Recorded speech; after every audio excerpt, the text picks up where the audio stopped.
खबर में खुश आमदीद। सबसे पहले तो रमज़ान मुबारक, क्योंकि आज हमारा रमज़ान का पहला प्रोग्राम है। मेरे साथ हैं जनाब आरफ हमीद भट्टी साहब और जनाब ताहिर मलिक साहब। चार मोटी मोटी खबरें, फिर इस पर हम बहस का आगाज़ करते हैं। क्या मौजूदा हालात में 18वीं तरमीम को छेड़ा जा सकता है? 18वीं तरमीम एक बड़ी सैक्रोसैंक्ट बन चुकी है, यकीनन पार्लियामेंट का हिस्सा है, मगर सॉरी आइन का हिस्सा है, मगर सवाल ये है अभी तक लोग कहते हैं कि जो इख्तियारात हैं वो इस्लामाबाद से चल पड़े हैं, सूबों में नहीं पहुंचे। और अगर इस पर भी हम बात करेंगे, अगर पावर डेलीगेशन का क्या मतलब है, लोगों के मसाइल हल हो रहे हैं, स्कूल बन रहे हैं, अस्पताल बन रहे हैं, नहीं बन रहे, तो फिर हम इसका क्या करें, कितनी अहम है या कितनी नहीं अहम। हम तो आवाम के नुक्ता नज़र से इस पर बात करेंगे। दूसरी स्टोरी है क्या है, एहतसाब का बिस्तर गोल होने वाला है। जाहिर है जो ऑर्डिनेंस है नैब का वो लैप्स कर चुका है, नया नहीं आया, और जो नया आ रहा है उसमें अपोजिशन से पूछा जा रहा है ये क्या मामला होगा। इसी में हम बात करेंगे। जो कैबिनेट में कुछ बड़ी अहम तब्दीलियां हुई हैं, क्या इसके असरात मुरतब होंगे। और फिर आलमी मीडिया में बहुत सी खबरें लग रही हैं, और खासतौर पर पाकिस्तान के सिविल मिलिट्री ताल्लुकात के हवाले से फाइनेंशियल टाइम्स में एक खबर छपी है। ये कितनी शफाफ एनालिसिस होते हैं, क्या इनके पीछे भी एक बयानिया होता है और एक खास बयानिया को प्रमोट किया जाता है? हम ये नहीं कहते जो हमारे यहाँ हो रहा है सब दुरुस्त है, मगर वो जो बाहर वाले हैं वो बड़े नए धोए हैं, इस पर भी हम बात करेंगे। और जाहिर है हुकूमत रमज़ान में हमेशा की तरह की खबर है भट्टी साहब कि महंगाई रोकने में नाकाम। भाई महंगाई रोकना अब हुकूमत का काम ही नहीं है। आपको याद होगा भगवान दास साहब की रिपोर्ट पे सुप्रीम कोर्ट ने जब पूछा था पेट्रोल के बारे में, तो कहा गया था जनाब ये तो मंडी तय करेगी, तो मंडी तय करेगी, हुकूमत तय नहीं करेगी। वापस आते हैं 18वीं तरमीम। भट्टी साहब, शिबली फराज साहब की आप जानते हैं आज तैनाती हुई है, पहले उस पर हम बात कर लेते हैं, फिर 18वीं तरमीम पे आ जाते हैं। और जनाब आसिम बाजवा साहब जो हैं वो हमारे एक तरह से एडवाइजर हुए हैं इस पे। ये एक बड़ी तब्दीली के तौर पर भी इसे देखा जा रहा है, आप इसकी क्या अहमियत समझते हैं? बिस्मिल्लाहिर्रहमानिर्रहीम। फरदौस आशा गवान मामन खसूसी की तब्दील हो गई, कोई खबर नहीं। शिबली फराज वजीर इतलात बना दिए गए, कोई खबर नहीं। आसफ सलीम बाजवा एडवाइज़र बना दी गई, ये खबर है। आज से पहले जहाँ तक मेरी मेमोरी काम करती है, पॉसिबल है कि मैं आजकल मेमोरी मेरी ठीक नहीं है, कि कोई भी जो DGPR साहब रहे हों वो कभी भी किसी CM के एडवाइज़र नहीं रहे इतलात के। क्योंकि जो DGPR साहबान होते हैं हमारे अफसर, उनका अंदाज़ बड़ा मुख्तसर सा होता है। उन्होंने आर्मी इशू पे सिर्फ बात करनी होती है, महदूद गुफ्तगू करनी होती है और टू द पॉइंट करनी होती है। अब सियासत वो उसमें उनका अंदाज भी सख्त होता है। हाय मिस्टर वो क्या हो रहा है, प्लीज़ ओके। तो ये जो इंफॉर्मेशन का डिपार्टमेंट है ना, ये बड़ा और है सियासी। अब ये कम्बिनेशन जो बना है, आसिम सलीम बाजवा साहब नहायत काबिल एहतराम हैं, शिबली फराज साहब खुशखलाक आदमी है। इनका अब देखना है कि काम की डिवीजन कैसे करते हैं, किस तरह लेकर चलते हैं। फरदौस आशा गवान साहबा चले गई हैं, ये कोई खबर नहीं, मैं बार बार कह रहा हूँ।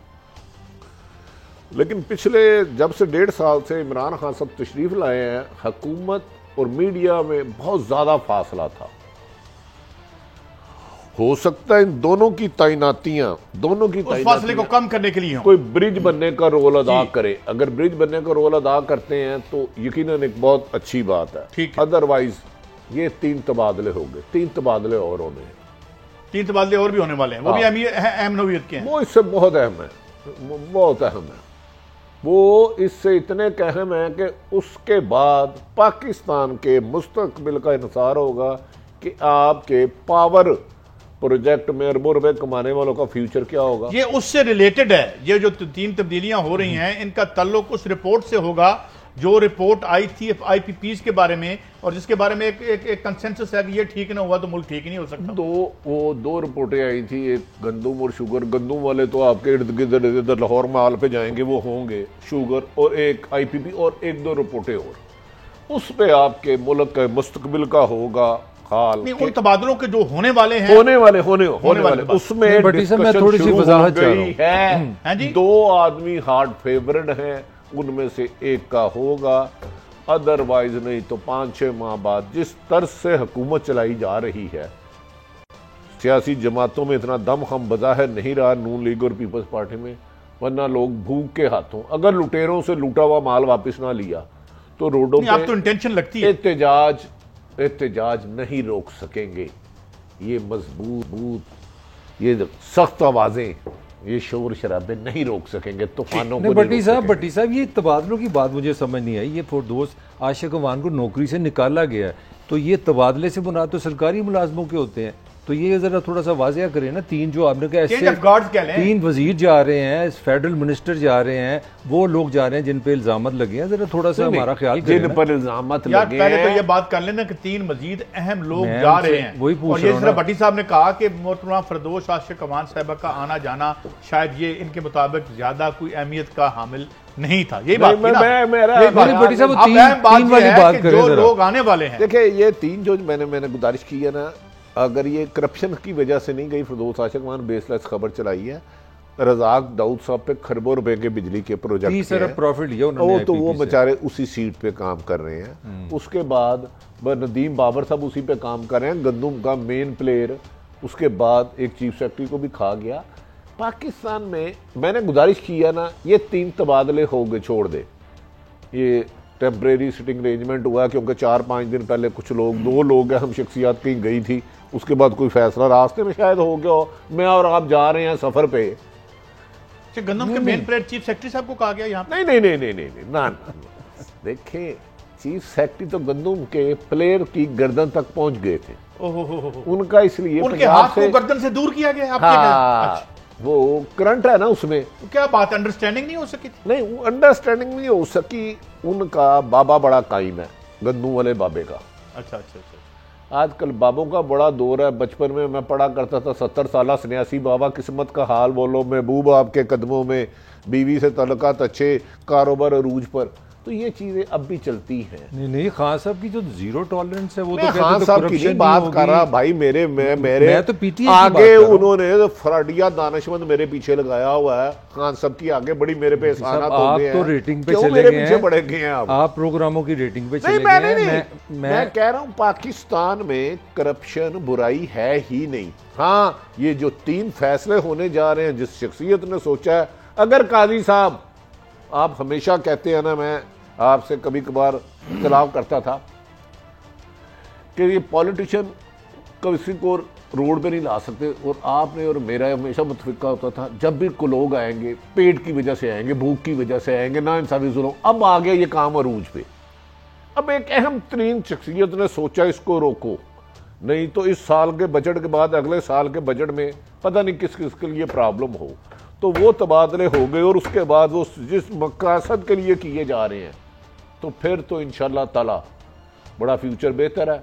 अदरवाइज फरदौस आशिक अवान जाए या शबली फराज। अरे यार, हम अगले टॉपिक पे आ रहे हैं। मैं नहीं, उसी टॉपिक पे रहते हैं। मुझे ये समझाएं, आपको 15-16 महीने हुए हैं, 22 साल आपने तैयारी की, इसमें शहबाज गिल किधर गया, इसमें नदीम चांद किधर गया, इसमें वही अपना फवाद चौधरी भी आपके पास आया था। पंजाब की भी आपको सुना दूं, कभी चौहान आता है, कभी मियां असलम आता है, कभी शमशाम बुखारी आता है, फिर चौहान आता है। 5-5 मिनिस्टर, 5-5 चीफ सेक्रेटरी, आईजीज आप बदले, पाकिस्तान को किसने चलाया? नहीं, पाकिस्तान किसने चलाया? देखिए, बताएं, ट्रंप के कितने एडवाइजर बने? ट्रंप को छोड़े, हम पाकिस्तान में रहते हैं। हर रोज अमेरिका की मिसाल आप देके अमेरिका हमारे से हाथ impress बनवा हो गए। देते हैं। मैं नहीं हूं भाई, अमेरिका उनका से राइट भट्टी साहब, इसका जवाब देखिए, दें। गुजारिश पाकिस्तान है। चल सकता है इस तरह? मुझे गाजर का हलवा बहुत पसंद है, मुझे मीठी लस्सी बड़ी पसंद है।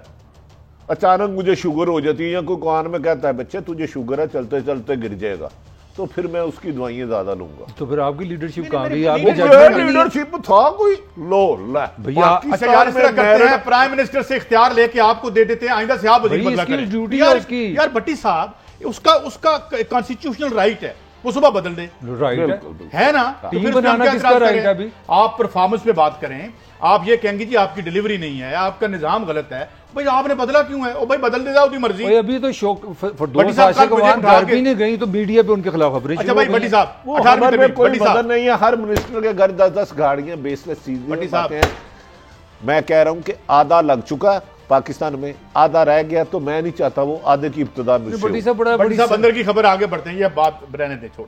बात यह है कि ये जो 18वीं तरमीम है, इसे बड़ी होली कौ के तौर पर पेश किया जा रहा है, और खास तौर पर हमारी जो शुगर सोसाइटी है वो समझती है कि हमारे सारे राइट्स मिल गए हैं। मैं आपको 2 फिगर्स बताता हूँ। सिर्फ इस वक्त कराची में जो है तकरीबन शहर के अंदर जो है 80,000 अताई काम करते हैं। यहाँ मेडिकल वहाँ चला गया वापस, साल जब से 18वीं तरमीम जरदारी साहब के दौर में गई हुई थी। उसके बाद तकरीबन 80,000 अताई, 2 लाख अताई सिंध में काम करता है। ओ भाई, हमें राइट्स तो, हमारे पैसे हमारे ऊपर खर्च करो, ये हमें कभी 18वीं तरमीम के पीछे लगा देते हो, कभी किसी ट्रक के बत्ती के पीछे लगा देते हो। भट्टी साहब अब लड़ाई क्या है? केक श्रिंक कर रहा है, और जब केक श्रिंक कर रहा है तो रूलिंग एलीट लड़ेगी, ऐदा मैनू हिस्सा दे, ए मैनू दे, मेरियां 4 वजारतां करो, मून साहब नाराज हो गए हैं, फलां साहब नाराज हो गए हैं, खत्म हो जाएगा तो हुकूमत टूट जाएगी। खुद तो खाने पीने के इशू में है, तो हमारे राइट्स हैं, कोई नहीं। तो 18वीं तरमीम का आवाम से क्या ताल्लुक है? अच्छा, मुझे एक गुजारिश बताएं, 18वीं तरमीम से पहले 17 तरमीमें आई, उसके बाद भी आई। 18वीं तरमीम का इतना ने इशू बनाया है पीपल्स पार्टी ने, हासिल बख्श बजींजो ने। जब से ये 8वीं तरमीम आई है, आम शहरी को क्या फायदा हुआ? मैं अर्ज तो यही कर रहा हूं ना कि जब आपने इस मुल्क के अवाम का पैसा अवाम पर खर्च नहीं करना, निचली सतह पर, बल्दियाती सतह पर आप पावर्स लेकर नहीं गए, जो असल मकसद था। ये देखिए 90% आखिरी फिक्रा बोलो, आप 90 से 95% वसाइल इस मुल्क के विद होल्डिंग टैक्स इस मुल्क के गरीब आदमी से लेते हैं, खर्च आप 1% पे करते हैं। तो मैं इसको चाटूं? अच्छा, आपने 8वीं तरमीम की बात की, आपको पता है 18वीं तरमीम पाकिस्तान का हिस्सा था मशरकी पाकिस्तान, वो 52% थे। पाकिस्तान की 47 से लेकर 71 तक पता है क्या लड़ाई थी? सूबाई खुद मुख्तारी। बंगालियों ने यही कहा कि जनाब हमें हमारा हिस्सा नहीं मिलता। मैं समझता हूँ कि जरदारी की जो पाकिस्तान में कंट्रीब्यूशन है उसमें 18वीं तरमीम, मुझे बात खत्म कर लेने दे। जरदारी ने पहली दफा सूबों को कहा भी तुम अपनी तालीम सही करो, तुम अपनी सेहत अच्छी करो, अच्छा करोगे तो इलेक्शन जीतोगे। देखिए कैमरे से लोग छोड़ के कराची आ रहे हैं, मुझे खत्म तो तालीम ठीक होगी। काजी साहब आप मुझे बात खत्म करने दें। देखें, जब आपने जमहूरियत में कहते हैं less government is the best government, आप नीचे आए। अब आपको याद होगा पुराने जर्नलिस्ट हैं, हमेशा पंजाब की आबादी 62% है, सारा एतराज पंजाब पे होता था। मैं समझता हूँ 18वीं तरमीम पाकिस्तान की सबसे खूबसूरत तरमीम है, और इसको खत्म करने का मतलब है आप सूबाई मुख्तारी का मसला पैदा कर रहे हैं। गुजारिश है, आप बोले। नंबर 1 तो 8वीं तरमीम कोई कुरानी हदीस या आयत मुबारक नहीं, 1100 उसके खिलाफ। 8वीं तरमीम 18वीं तरमीम आने के बाद मुझे बता दें एक काम बेहतर आया हो। मैं ये नहीं कह रहा ये खत्म कर दें इसमें, लेकिन कुछ चीजें मेरी नजर में 100% चेंज होने वाली है। इससे आपने फरमाया हेल्थ और सेहत का निजाम सारा सूबों को इसमें कुछ हुआ बेहतर नहीं यार? ये तो वोटर का काम है, जो बेहतर नहीं करता उसको निकाले। वो आपका काम, आप वोटर नहीं है। वो वोटर का क्या, आप वोटर नहीं है, जरूर होता है। आप इस्लामाबाद को फिर पावर देना चाह रहे हैं, आप इस्लामाबाद को फिर पावर देना चाह रहे हैं। फेडरेशन को कायम नहीं रखना आपने। नहीं तो फेडरेशन इस तरह ही कायम रहेगी ना जब सूबे मजबूत होंगे। यार 18वीं तरमीम क्या है? सिर्फ के बल्दियाती इलेक्शन हो पूरी पड़ी है आपने। मैं उसको असल बताऊं, बीमारी का असल इन्होंने किया ही नहीं। असल मसला जरदारी का ये अच्छा काम है कि 18वीं तरमीम में खरबों रुपए लेके थर में बच्चे मर रहे हैं पानी से। आप खुद कह रहे हैं कुत्ते काटने से बच्चे मर रहे हैं, ये बेहतर है। वोटर रिजेक्ट करे। वोटर का काम नहीं है एक गैर आईनी काम करना, गैर कानूनी काम करना, बुनियादी हकूक से महरूम करना भी एक क्राइम है। बिल्कुल है। जहां रिजल्ट पहले बन जाते हो, वोट बाद में होते हो। मैं आपको असल लड़ाई बताऊं, आपकी जो एनएफसी है ना उसके मुताबिक आपने जितना टैक्स इकट्ठा करना है ना 60%, 58% आपने वापस सूबों को करना है। ये मरकज को हजम नहीं हो रहा, मरकज नहीं चाह रही इतना पैसा। ये लड़ाई पे जाना है। हमारी तो यही राय है पैसों की लड़ाई है। और वो तरमीम 2 नंबर और है जिससे आम आदमी को कुछ न मिले और इशराफिया फ्लरिश करे, और इस पे हमें लड़वाते रहें और हम इस पे लड़ते रहें। ये है तो ये हो रहा है, ये हमारा राय है। गलत सही हो सकती है, आप बताएंगे क्या दुरुस्त क्या गलत। ब्रेक के बाद आएंगे तो बात करेंगे क्या एहतसाब का बिस्तर गोल होने वाला है या हो चुका है, इस पर बात करेंगे।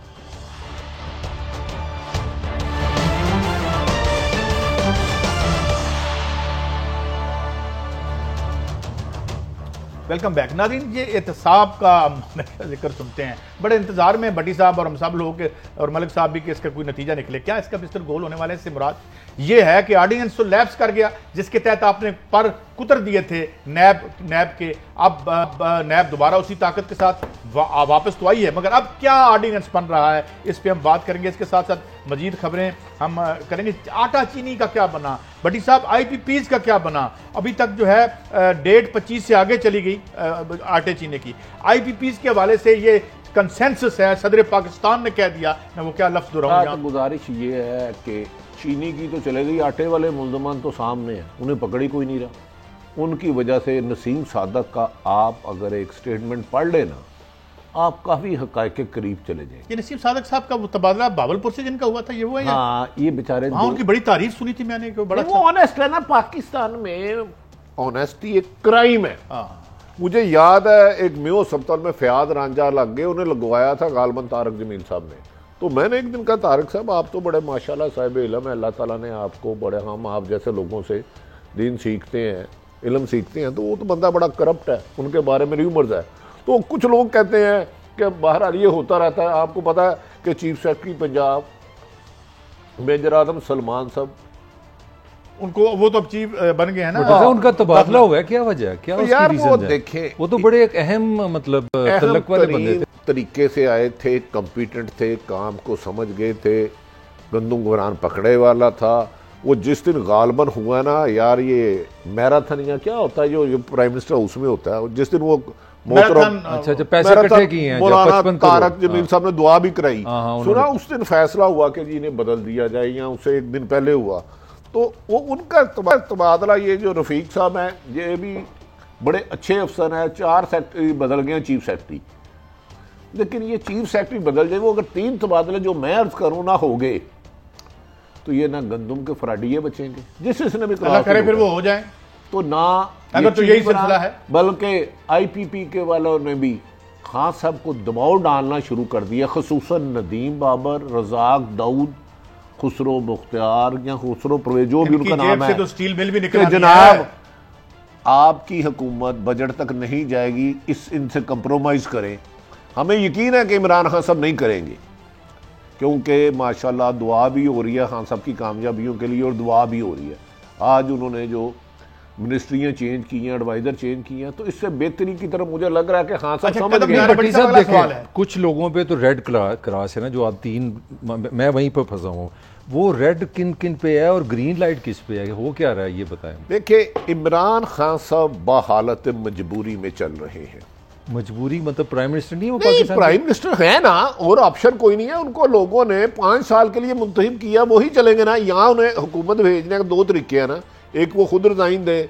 अब आप कह देंगे नहीं जी नहीं, उन्होंने कहा हुआ मेरे खिलाफ अदम एतमाद आने लगे, तो उन्होंने ना प्रेसिडेंट को कहा हुआ उसी वक्त असेंबली तोड़ दो। ये बातें बेसलेस है, ये सोशल मीडिया गुमराह कुन बातें छोड़ता है कि प्राइम मिनिस्टर ने प्रेसिडेंट को कहा हुआ है कि जद में एतमाद मेरी तरफ आने लगे ना, तो ये चिट्ठी मेरी लुका के छुपा के रख लो। उसका क्या फायदा होता है? वजूद उसका फायदा क्या होता है? उनका मतलब है फिर अगर अदम एतमाद हो जाए फिर असेंबली टूट नहीं ना सकती। अच्छा, लेकिन ये है बेसलेस गुफ्तगू है।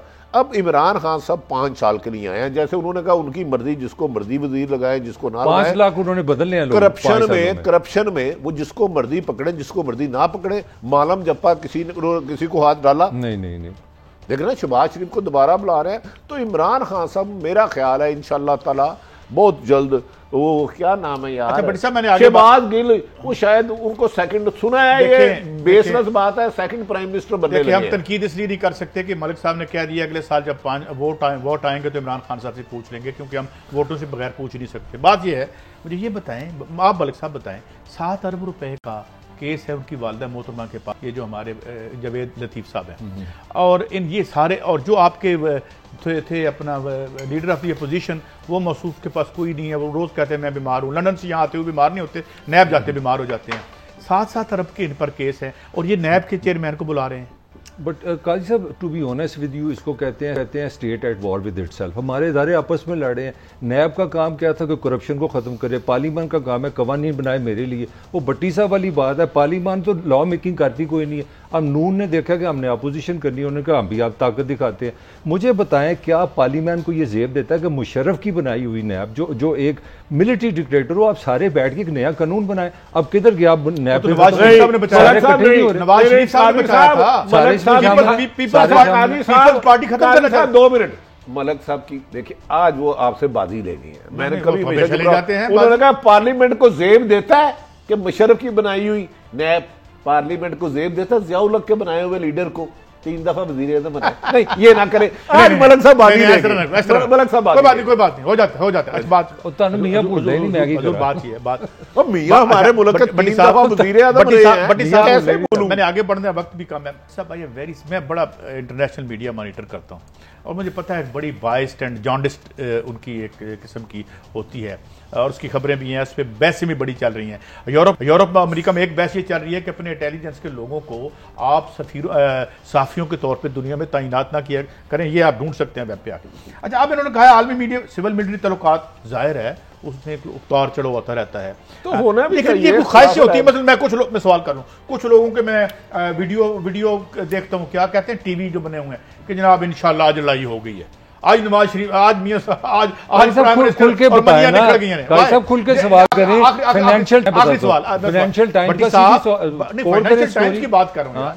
मैं बात आपसे ये करूं भट्टी साहब, ये हमारी ख्वाहिशें होती हैं कि इनकी लड़ाई हो जाए, क्योंकि हमारी रोटी उसी वक्त लग सकती है जब हमारा बंदा ऊपर आ जाए। मैं गुजारिश कर रहा हूं, पिछले 12 साल से ये मैं आपको यकीन और दावे से कह रहा हूं, अगर मुल्क में मार्शल नहीं लग रहा तो उसकी वजह सिर्फ हो जाए, उसने कहा नहीं लगाना। आपके ये सियासतदान हाथ जोड़ते हैं, पांव पकड़ते हैं, अल्लाह का वास्ता हमारी हुकूमत नहीं तो आप मार्शल लगा ले। मैं ये आपको कितनी बड़ी बात आप उनकी बातें कह रहे हैं जो ये कहते हैं फसली बुटेरे, ये लड़ने वाले हैं, इन्हें तो जब कानून की गिरफ्त में पकड़ते हैं मुल्क से भाग जाते हैं। इमरान खान फाइट करेंगे, ये कहते हैं, इन्हें कहना अपने दोनों एडवाइजर हटाए, इन्हें कह मालम जब्बा पकड़े।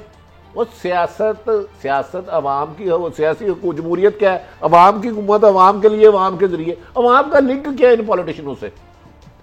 काजी साहब मुझे बताएं ना क्या है। अच्छा मलक साहब, वैसे आज आपने खूबसूरत की, वो नैब नहीं रहना चाहिए जिसे मुशर्रफ ने बनाया, वो लीडर रहना चाहिए। अच्छा ये बताएं, ये कौन है जो चाह रहे हैं कि यहाँ पे बात का जवाब देना? नहीं, वो मैं उस असल सवाल की तरफ आता हूँ। कौन है जो चाहता है कि फौज और सियासतदान के दरमियान तनाव रहे और कोई उसका फायदा उठाए? वही जिनकी रोटियां बंद हुई हैं। नाम बोले ना, बताए ना नाम। आप अब मौलाना तारक जमीलाना बने, नाम नहीं, मेरे लिए वो काबिल एहतराम है। हम मौलाना सबसे मैं गुजारिश करता हूँ कि हमारे लिए दुआ करें कि हम अल्लाह के दीन के रास्ते पे चलें और सच बोले।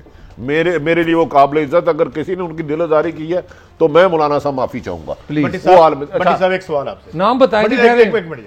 जो लोग आज भी ये समझते हैं कि हमारा पिंडी के जरिए इक्तदार में रास्ता आने का है, उन्हें सियासतदान कहलाने का हक है? नहीं, वो इस काबिल नहीं है। अब मैं बता देता हूँ नाम, जिन्होंने अमेरिकन लॉबी की, लॉबीइस्ट हायर की है आपके पीपल्स पार्टी के उधर नून लीग ने की।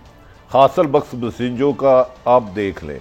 अब उसका क्या डॉन लीग्स किसने कराई और कौन कौन था? आपके 5-6 लोग चाहते हैं गैर मुल्की एजेंडे पे, उसमें ये पीपल्स पार्टी नून की बात मुकाबला नहीं कर सके। वो चाह रहे हैं कि पाकिस्तान की तबाही जैसे इमरान के खिलाफ कुछ हो जाए। नहीं, इमरान छोड़े, इमरान के खिलाफ, इमरान के जाने से कुछ नहीं होगा, क्योंकि इमरान के आने से कुछ बेहतर नहीं हुआ तो जाने से खराब क्या होगा? पंजाबी कहते हैं गंजी ने धोना की तो निचोड़ना की मिसालें हैं, लेकिन इसमें सदियों का तजर्बा है। गुजारिश ये है, कुछ लोग हमारे, ये खबरें कौन प्लांट कराता है भट्टी साहब? ये जो हमने फाइनेंशियल टाइम्स में देखे, आप पता कर लें सोशल मीडिया पे चंद दिन पहले। एक तो सोशल मीडिया पे इन्वेस्टमेंट कौन करा रहा है इस वक्त? सबसे तगड़ा कौन सी सियासी जमात का सोशल मीडिया, और वो किस किस की इज्जत नहीं उछाल रहा? उसको क्यों FIA नहीं पकड़ी? मोहब्बत है, अंडरस्टैंडिंग, गिव एंड टेक। अच्छा भट्टी से बड़ा सादा सवाल है, ये 25 अप्रैल को पूरा पाकिस्तान इंतजार कर रहा था कि नया पाकिस्तान बनेगा। 25 भी गुजर गई, 26 भी गुजर गई। खान साहब का जो ट्वीट था ना, उसमें बड़ा क्लियरली मैंने पढ़ा, उन्होंने लिखा कि जो फोरेंसिक ऑर्डर आएगा ना 25 को, तो मैं ऐसे कर दूंगा। 25 गुजर गई, अब आगे क्या होगा? 25 अप्रैल गई, 26 गई, अब आगे क्या होगा? इंशाअल्लाह ताला 28 मई भी आएगी और अल्लाह के तुमसे सब कुछ ठीक हो जाएगा। बड़ी साहब मुझे खत्म करना है, मगर मैं जाते जाते एक फिक्रे में कह दूं, किसी आदमी से किसी ने पूछा था आप मरी नहीं जा रहे थे? उसने कहा मरी तो हम पिछली छुट्टियों में नहीं जा रहे थे, इन छुट्टियों में हम सवात नहीं जा रहे कि ये आलम होगा हमारी इन तहकीकाती रिपोर्टों का या कुछ और होगा। आते हैं ब्रेक के बाद और देखते हैं महंगाई कहाँ पे खड़ी है और मुल्क की कोरोना का क्या मामला है और पोस्ट कोरोना मईशत क्या होगी, आवाम के लिए हुकूमत क्या करेगी। एक ब्रेक के बाद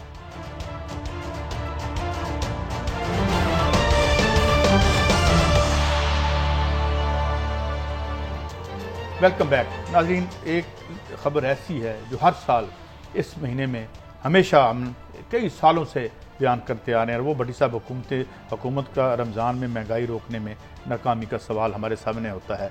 अब बात ये, मैं सिर्फ इतना याद दिला दूं आपको, जब सुओ मोटो लिया था इफ्तिखार चोई साहब ने ये ऑयल प्राइसेस के बारे में, तो वहाँ पे उन्होंने कहा था ये आपका तल्लुक़ क्या है, मार्केट फोर्सेस तय करेंगी, मंडी है, रसद और तलब है। हमने हाथ साफ कर लिए हैं। एक तरफ हमारा आइन है, एक तरफ मैशत राजुल वक्त है। राजुल वक्त मैशत में कीमतों का हुकूमत से कहते हैं, तल्लुक़ ही कोई नहीं।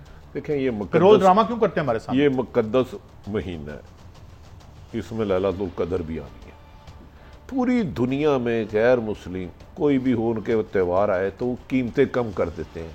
हम वो बदनसीब आदमी हैं जो रमज़ानुल मुबारक रहमतें बट रही होती हैं तो हम कीमतें 3 गुना ज़्यादा कर देते हैं। इसमें खाली हुकूमत तो खैर नाकाम, हुकूमत का तो नाम ही नाकाम है इस मौजूदा हुकूमत का, लेकिन हमें भी तो यार हीरा अंदोज़ी नहीं ना करनी चाहिए। मैं एक दुकानदार हूँ, तो मुझे कौन सा दीन कह रहा है कि रमज़ानुल मुबारक में रुपये की चीज़ 5 रुपए की बेचूं? साहब हमें भी अपनी सलाह करनी हो। नहीं बटी एक सवाल आपसे मलिक साहब, आपने सवाल का जवाब देना है, ये उन्होंने बात की है। इमरान खान, बता दूं, करप्शन को बुरा नहीं समझते, सबसे बड़ा मनी लॉन्डर इस हुकूमत के एक दानश्वर डिफेंस का रहने वाला, उसकी रिपोर्ट गई है, दबा दी गई है, उस पर भी बात करते हैं। लेकिन मैं आपसे तो साहब तो बड़ा सख्त हो रहा है फिर इसका। मैं खाक हो रहा है, बड़ा आपके और मेरे फैसले कर रहा है कि मलिक साहब क्या कहा, ये कहा, बस इससे आगे ना जाइएगा। नाल डरा भी देंगे सन। अच्छा, मलिक साहब, मेरा आपसे बड़ा सादा सा सवाल है। सवाल ये है कि जब यहाँ का आम आदमी, दुकानदार, मिडिल क्लास ये देखता है कि ऊपर रूलिंग एलीट रज के अपनी दिहाड़ी लगा रही है, मौजें कर रही है, कोई पूछने वाला नहीं, रिपोर्टें दबाई जा रही हैं। अच्छा, मैं बात खत्म नहीं हुई। स्कूल इतने महंगे हैं कि मैं करप्शन के बगैर कुछ नहीं कर सकता, दवाई लेनी पड़ेगी तो मैं बगैर दवाई के मर जाऊंगा, तो वो फिर इसलिए करप्शन करता है। देखिए, करप्शन की बिल्कुल एक जस्टिफिकेशन है। आप जो बातें कर रही हैं वो मुश्किल है, हम लोग इसके पैसे लेते हैं टाउन, जो कि आम आदमी का इशू नहीं है। उसका इशू है जब वो खरबूजा खरीदने जाता है, वो कहता है रमजान से पहले वो मसलन 100 रुपए का किलो था, आज 300 रुपए का, किस तरह हो गया? मैं सवाल दोबारा करता हूं, आप साहब पूरा 4 मिनट लीजिए, आप पूरे 4 मिनट लीजिएगा, हम नहीं बोलते। ठीक, बात यह है कि जो मामार है, मेहनत कश, वो तो करप्शन कर नहीं सकता। जो खेत में जाके मजदूर काम करता है वो कर नहीं सकता। मिडिल क्लास ही कर सकते हैं ना, जो तो थोड़े बहुत जराए पैदावार हों। जब वो ऊपर देखते हैं, ऊपर कहता है ये चोर चक्के मेरे ऊपर को छोड़े नहीं, हुकूमत का असल इशू है, हुकूमत के इधर है। मेरा जो भट्टी साहब से भी वही सवाल है, आपसे भी ये सवाल है, फिर इसी गवर्नमेंट, अगर आपने इसी तरह न्यूट्रल ऑब्जर्वर है ना, आपने फरमा दिया कि ये मंडी है, यार खुदा का खौफ खाएं भट्टी साहब। ताकतवर आदमी चीफ सेक्रेटरी लगता है, कंपिटेंट करता है, एक बंदा अपनी इनाम बनाने के लिए मैं सुपरमेजर हूं, मैं जमहूरियत का अलमदार हूं, वो चीफ सेक्रेटरी को रातों रात बदल देता है। मैं एक बात कहूंगा तो उसके बाद आपको मेरी बात समझ आएगी। 7,000 अरब रुपया ये हुकूमत का खर्चा हम देते हैं। कितना? 7,000 अरब रुपया। ये जो टैक्स है, ये जो कर्जे हैं, ये किसके हैं? ये सारे इसीलिए है ना। छोड़े फिर मुल्क में चंद खानदानों को प्रोटोकॉल देने का नाम है पीएम हाउस है, क्या नहीं है? ये तो मैं जो भी इनकी बात ठीक, सवाल ये है मसाजिद में पता क्या हो रहा है, ये देखिए हुकूमत ने क्या करना था। जिसने ईंट बेचनी है, जिसने शुगर बेचनी है, अगर वो 7 हुक्मरान भी है तो फिर तो करप्शन खत्म नहीं होगी। भाई करप्शन इस मुल्क में बुराई समझी नहीं जाती। जो समझते हैं उसको दकियानूस कहते हैं, उसे कहते हैं पुराने दौर का आदमी है, जज्बाती आदमी है, बेवकूफ है, इसे वक्त के साथ चलना नहीं आता। मलिक साहब बताते हैं वो अपने मैं आपसे एक सवाल करना चाह रहा था, मेरे ज़हन में फंसा हुआ, to be honest with you. मौलाना तारक जमील के हवाले से एक बात शुरू हुई, उन्होंने कह दिया मीडिया झूठ बोलता है। मेरा आपसे एक सिंपल सवाल है, उसमें मैं चाह रहा हूँ कमेंट्स भी करें। मौलाना ने जो माजरत कर ली गैर मशरूत, उनको अगर वो ये कहते कि अगर आप लोग सच बोलते हैं, आप मुझे बयान देते तो मैं आपसे माफी मांग लेता हूँ, उन्होंने जो वन साइडेड माफी मांग ली है, आप समझते हैं उससे क्या होगा? इसमें मेरा काई साहब अदब एहतराम से मौलाना तारिक जमील साहब इल्म है, आलम दीन है, उन्होंने कुछ कहा भी था तो कोई बात नहीं, हमसे कोई गलती होगी, हम मौलाना साहब से गुजारिश करते हैं, दुआ करें अल्लाह हमें दीन इस्लाम के रास्ते पे चलने की तौफीक अता फरमाए और सच बोले। आपको माफ़ी नहीं मांगनी चाहिए थी, माफ़ी हम जैसे गुनाहगार मांगते हैं, ये आलम दीन का है, ये मेरी राय है। मैं नाम नहीं लेता, एक बहुत बड़े टाइकून है, बहुत बड़े टाइकून है, उन्होंने टीवी पे आके बेशुमार दीन यार बात पढ़ाते हैं, खुदारा अगर उसको इशू ना बनाए प्लीज। मैं ये कह रहा हूँ, एक बहुत बड़े टाइकून है, उनका बड़ा नाम हर चीज में आता है, उन्होंने एक टीवी प्रोग्राम में बैठ के खूब लत्ते लिए साथियों के, उनके बारे में कोई नहीं पूछा, कोई किसी बंदे का बयान नहीं आया। तो आपके वजीर आज़म ने 4-5 दिन पहले कहा कि फलां एंकर पता नहीं 2012 में पैसे लेके शो करता है। यार मौलाना साहब ने तो हजारों लोगों को दीन सिखाया है, उनके पीछे क्यों पड़ गए? मेरी राय है, बाकी आप आपकी इंडिपेंडेंट राय। मैं कहता हूं, मैं उनसे गुजारिश करूंगा कि आप मेरी इस्लाह के लिए। यार मैंने सिर्फ इनसे भी सवाल किया था, मैं माफी मांगता हूं। मैं यार सुन लेना, जिनके पास जराए पैदावार हैं, जिनके पास हुकूमत का इख्तियार है, वो अगर करप्ट होंगे तो इसका जवाब वो जब करप्ट नहीं होंगे तो हुक्मरान नहीं बनेंगे। आगे इसका भी जवाब, इस निजाम में करप्शन खत्म नहीं कर सकते, आम आदमी जिंदा नहीं रह सकता बगैर करप्शन के। ये जवाब, आप जितनी मर्जी नमाजें पढ़ ले, जो मर्जी करें, ये फोर्स करप्शन है। मैं बच्चे की फीस नहीं दे सकता, मैं अपनी बीवी को खाना नहीं खिला सकता। मुझे बताएं आपकी आमदनी और अखराजात में क्या बैलेंस है? यहाँ पे सारा मसला हल हो जाता है। अच्छा भट्टी साहब, आखिर में हम ये बात कर लें कि जब खाना काबा में भी एक किस्म की रिस्ट्रिक्शंस को फॉलो किया जा रहा है, तो क्या हर एक मस्जिद में आपने नमाज़ें पढ़ें, जो खुदाम हैं वो हों, मौलाना 80% मसाजिद में ये अमल दरामद नहीं हो रहा पंजाब में। 90% जो लोग हैं ना वो 6 फुट का फासला नहीं रखते। हालांकि ये तय पाया था कि आप 6 फुट का फासला रखेंगे, ये तय पाया था कि आप फर्श पे नमाज पढ़ेंगे, लेकिन 80% अमल दरामद नहीं खास था। अगर ये कोरोना फैला, इसके नतीजे बहुत बुरे निकलेंगे। कोरोना पूछता नहीं आप कौन हो या आप कौन। लेकिन बड़ी साहब एक खबर अच्छी दे दें। आज जो होमलैंड सिक्योरिटी के जो उनके टॉप के साइंटिस्ट हैं, उन्होंने जो कुछ कहा है उसमें उन्होंने ये बात उनका जी साबित हो गया है कि ये गर्मी में खत्म हो जाएगा। और उन्होंने ये कहा है कि ये पीक आउट होगा। और आज उन्होंने अच्छी खबरें हमें दी हैं। ये आप भाई साहब अगर इसके साथ लोड शेडिंग भी कर रहे हैं तो ज्यादा गर्मी हो जाएगी, ज्यादा बेहतर। लोड शेडिंग तो होती रहेगी अगर आपने आईपीपीज को इसी तरीके से खुली छुट्टी दे रखी और अगर वो रिपोर्टें ना आई और कहीं भूल भुलैयों में खो गई तो फिर कुछ नहीं होगा। बहरहाल महंगाई भट्टी साहब हमें इस पे ख्याल करना चाहिए। हुकूमत तो है नाम की चीज नहीं है, हमें भी ज़हीरा अंदोज़ी नहीं करनी चाहिए। बीइंग मुसलमान हमारे भी कुछ फराइज हैं। हम अपने मुसलमान 10 दिनों में 7000 मरीज बढ़े हैं पाकिस्तान में। ये मैं बता दूं, ये लॉकडाउन को आप समझ ही नहीं रहे, जुज़वी लॉकडाउन क्या है, ये लॉकडाउन। लेकिन यार देखें ना, मजहब पे हमें अमल करना चाहिए ना। मुझे वो याद आ जाता है मोहम्मद अली का डायलॉग, वो चौकते हुए नमाज जो पढ़ रहा था, उसने क्या करे, उसने कहा चोरी मेरा फर्ज और नमाज मेरा पेशा। ऐसे ना करे, जो नमाज पढ़ता है वो चोरी नहीं करता। क्या ख्याल है आपका भट्टी साहब? देखिए अल्लाह ताला कहता है अल राशी वल मुर्तसी, रिश्वत लेने वाला है ही जहन्नमी, उसकी इबादत किस काम की। जी तो भट्टी साहब ये हमारे अच्छा, लेकिन ये है कि नमाज भी फर्ज है और आपको दयानतदार रहना भी फर्ज है। ये दोनों अलग अलग नहीं हो सकते। इजाजत दीजिए, कल फिर हाजिर होंगे। अल्लाह हाफिज़।